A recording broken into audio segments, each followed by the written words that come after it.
ակցիայի իմաստը Հայաստանը փրկելն է, որովհետև մենք այսօր կանգնած ենք ամբողջությամբ վերացման կործանման առաջ։ Ես ցավում եմ, որ մեր ազգը դա չի գիտակցում, ինչ որ թմբիրի մեջ է կամ հիմնականում մտածում է, որ հույս չկա, շանս չկա եւ այլն, բայց մեր ազգը միշտ ծնել է հերոսներ, մենք սարսափելի արհավիրքներից հետո միշտ վերելքներ ենք ապրել եւ հիմա հերոսների ժամանակն է եւ ես կոչ եմ անում բոլոր նրանց, ովքեր իրենց մեջ ունեն այդ երգը,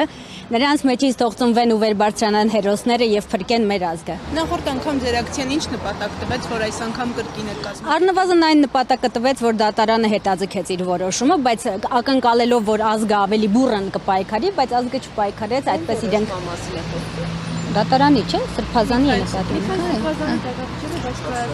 Դրանից առաջ էր մեր ակցիան։ Հիմա դատանը 2 տարով դատապարտեց Սրբազանին, ինչ կասեք այս մասին։ Ոչինչ չեմ ասի, ուսուցիչը պատասխանեց այդ հարցերին, շնորհակալություն։ Մի մոռացեք հետևել մեզ Facebook-ում, ինչպես նաև բաժանորդագրվել մեր YouTube-յան ալիքին։